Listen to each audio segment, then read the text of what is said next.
Hey, Soil Nation, welcome back to the Top Soil Podcast. This is Trent Stout with Stout Seed.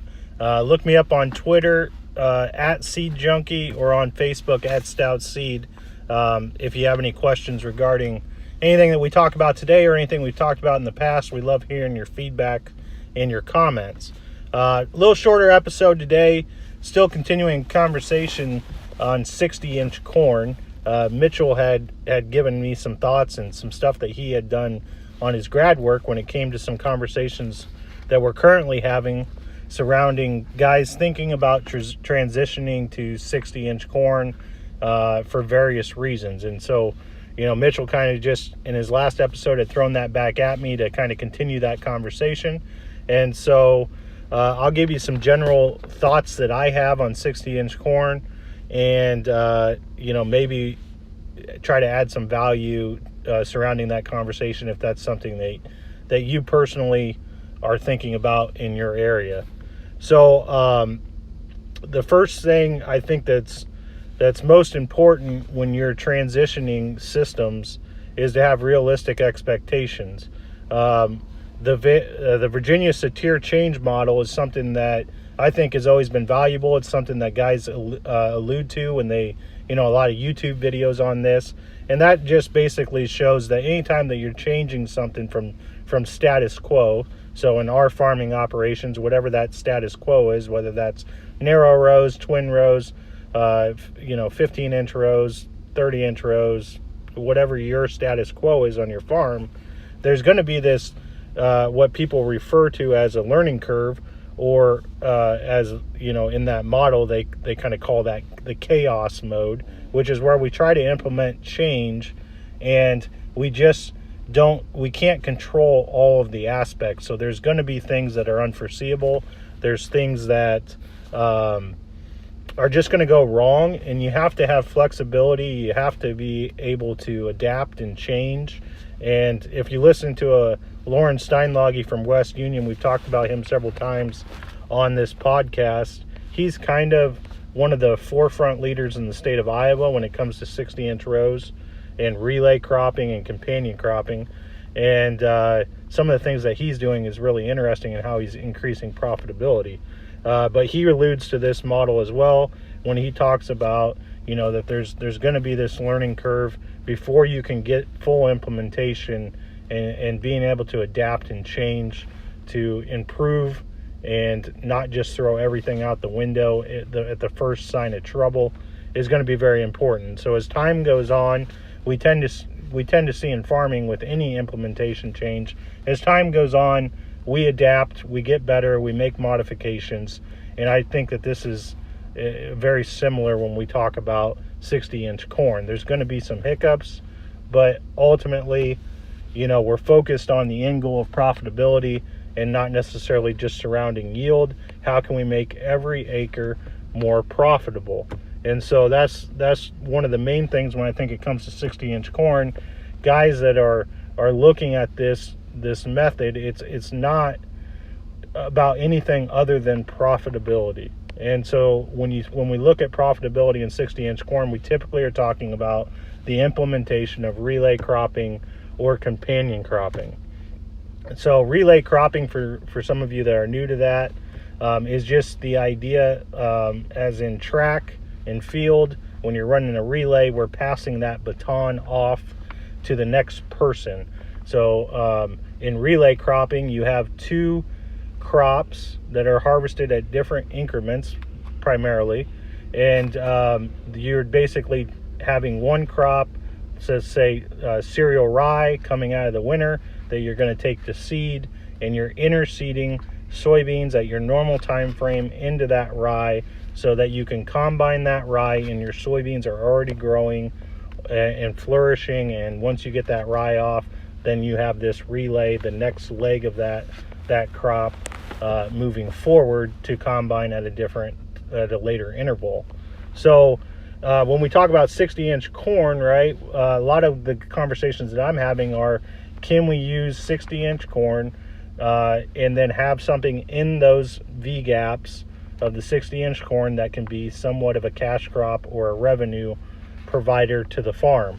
whether that's flail mowing alfalfa, whether that's doing something from a carbon standpoint or a soil organic matter standpoint or a cover crop standpoint or a forage aspect, that we're putting something in between those rows, those wider rows, that allow us to have this relay crop or companion crop that will flourish after we take off the first cash crop.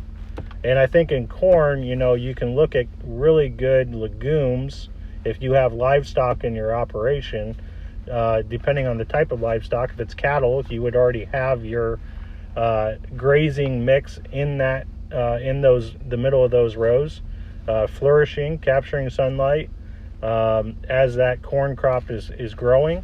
And then once you take the corn crop off, you already are way ahead of the game from grazing what's left and the residue with your cattle, and ultimately pushing profitability through the cow to the marketplace, maximizing that acre.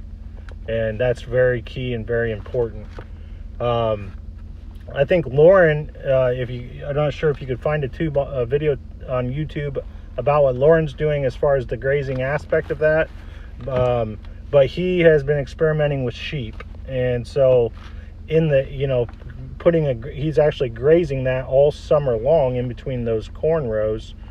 He's putting sheep down the middle of those corn rows, and then allowing the sheep to graze up and down through those corn rows where the corn actually acts as a fence or a barrier, so that those sheep kind of stay on task, moving up and down through the middle of those rows. And for him, that is a real cheap feed, and it's doing something on that acre where he can maintain yields on corn and also get cheap feed, and he doesn't have to battle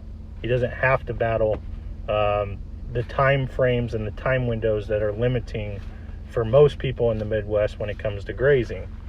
The other thing that I think is very important is just, we talk a lot about in cover crops having a living root 24/7. And so, with 60-inch corn, you have a lot of options in how you can use carbon sequestration and the carbon sink to build soil organic matter, because you have diversity of species growing, and you also have living roots, living plants on that acre for a full calendar year.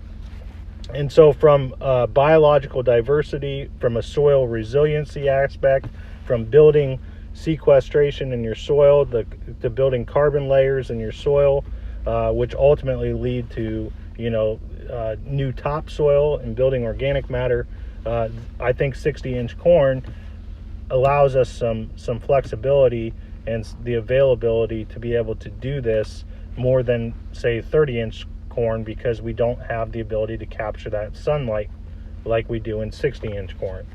So those are some general thoughts. I think from a companion relay cropping, 60-inch corn is a very favorable system.